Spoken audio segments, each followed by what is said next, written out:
참으로 존귀하신 하나님, 오늘도 말씀 앞에 섭니다.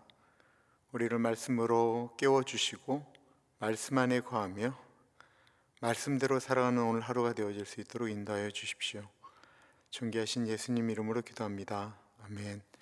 하나님의 말씀은 여호수아 8장 24절에서부터 35절까지 말씀입니다. 이스라엘이 자기들을 광야로 죽여가던 모든 아이 주민을 들에서 죽이되 그들을 다 칼날에 엎드러지게 하여 진멸하기를 마치고 온 이스라엘이 아이로 돌아와서 칼날로 죽임에 그날에 엎드러진 아이 사람들은 남녀가 모두 12,000명이라. 아이 주민들을 진멸하여 바치기까지 여호수아가 단창을 잡아 든 손을 거두지 아니하였고 오직 그 성읍의 가축과 노력한 것은 여호와께서 여호수아에게 명령하신 대로 이스라엘이 탈취하였더라.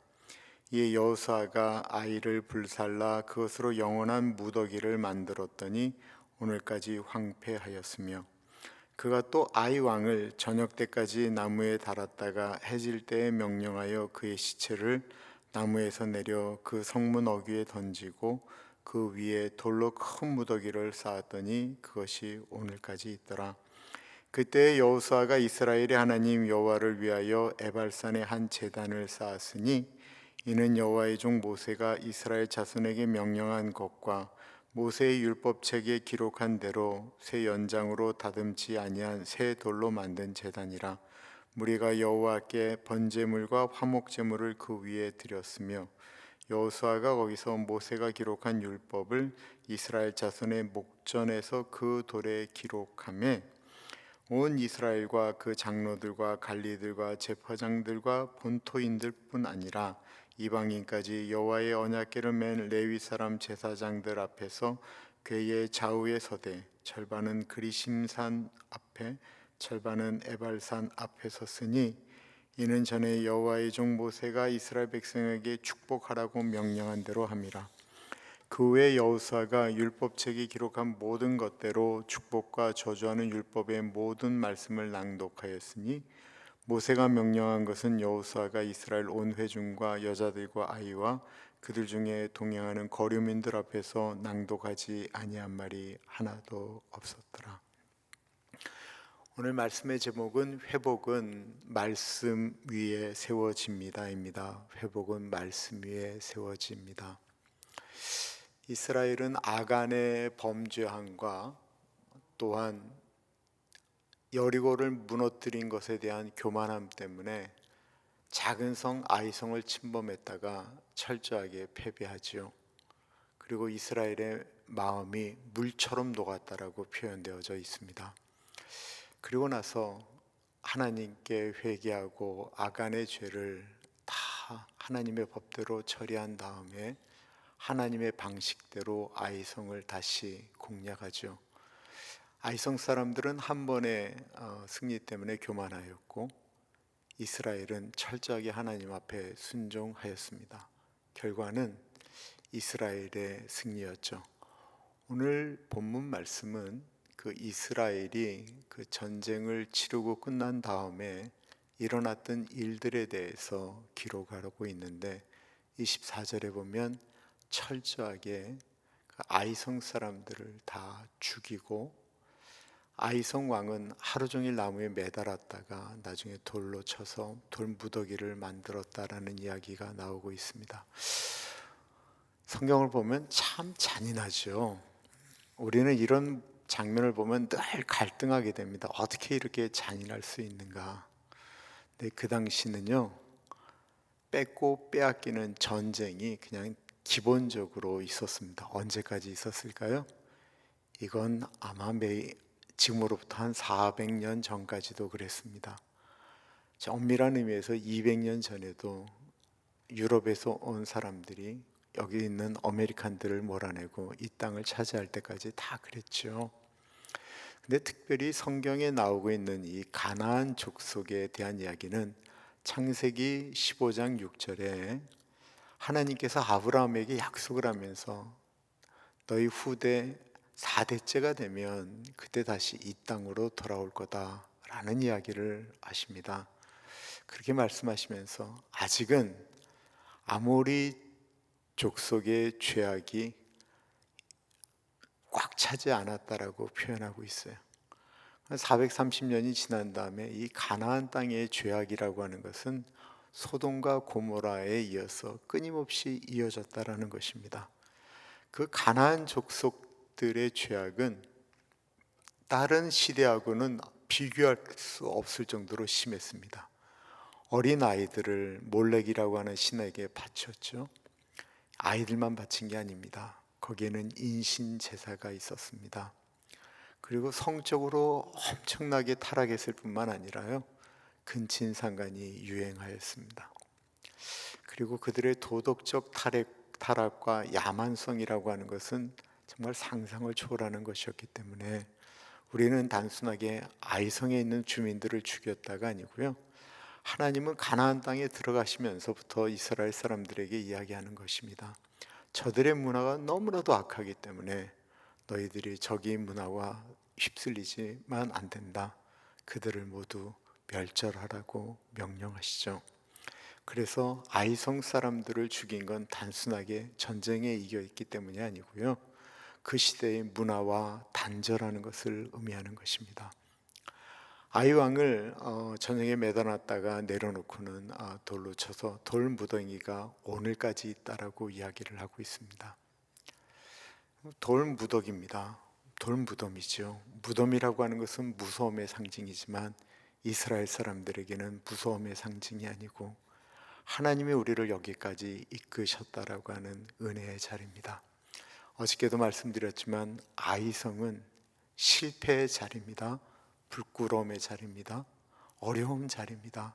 다시 생각하고 싶지 않고 가고 싶지 않은 자리입니다만, 그곳에 세워진 돌 무덤이 그것을 지나갈 때마다 하나님이 나의 허물을 덮으시고 그를 은혜로 바꾸셨구나 라고 생각하게 만든다라는 것입니다.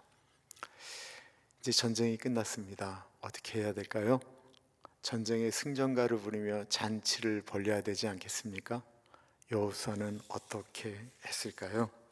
그곳에 하나님께 제단을 쌓았다라고, 에발산에 제단을 쌓았다라고 말씀하고 있습니다. 곧바로 전쟁이 끝났는데 잔치를 벌린 것이 아니고 에발산에 제단을 쌓았습니다. 30절입니다. 그때 여호수아가 이스라엘의 하나님 여호와를 위하여 에발산에 한 제단을 쌓았으니, 전리품을 다 가지기로 했는데 전리품을 정리하지도 않고 승리의 기쁨을 누리지도 않고 제단 앞으로 나아갔습니다. 그 제단을 뭐라고 표현하냐면 이렇게 정으로 쪼지 않은 자연 그대로의 제단이었다라고 표현하고 있습니다. 31절이에요. 이는 여호와의 종 모세가 이스라엘 자손에게 명령한 것과 모세 율법책에 기록한 대로 새 연장으로 다듬지 아니한 새 돌로 만든 제단이라 무리가 여호와께 번제물과 화목제물을 그 위에 드렸으며. 무슨 말일까요? 사람이 조각에서 만들었다라고 하는 건 사람의 공이죠. 그러나 이 전쟁에 사람의 공이 없다라는 것입니다. 사람은 순종하였고 하나님은 이끄셨습니다. 다듬지 않은 돌, 하나님께서 하셨다라는 거예요. 우리가 한 거는 아무것도 없다라고 하는 고백과 같습니다. 세상 방식으로 만든 제단이 아니고 하나님이 말씀하신 명령 그대로, 하나님 앞에 우리가 설 때 우리가 무엇 갖고 나아갈 수 있습니까? 우리의 공로, 우리의 능력, 우리의 지식, 그거 아무것도 없습니다. 오직 예수 그리스도의 십자가 은혜만이 우리를 주님 앞으로 나아가게 할 수 있습니다.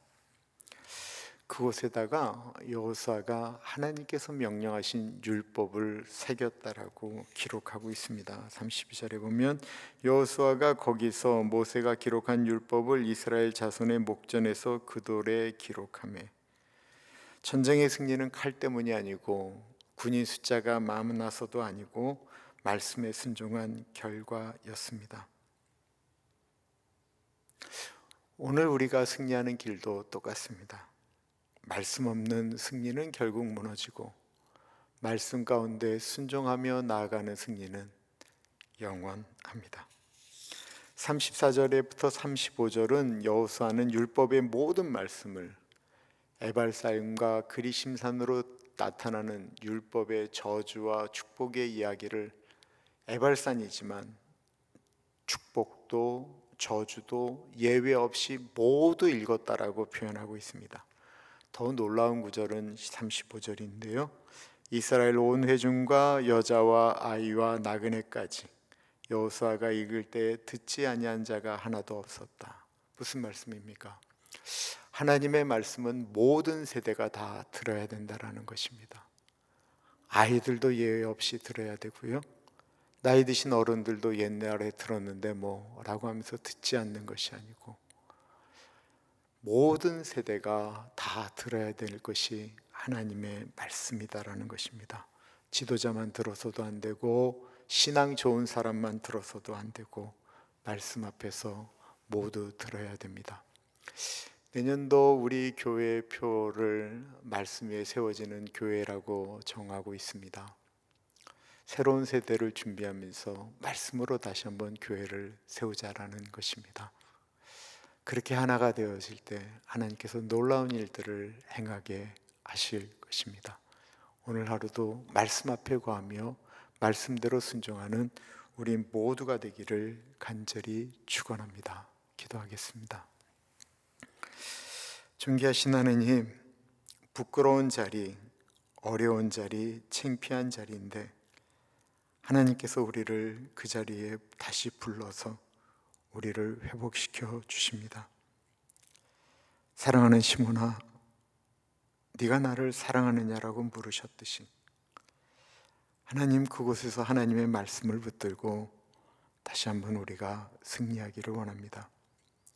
아픔의 현장에 주님과 함께 회복하였던 기억의 십자가를 새겨놓고 그곳으로 나아가는 우리들이 되게 하여 주시옵소서.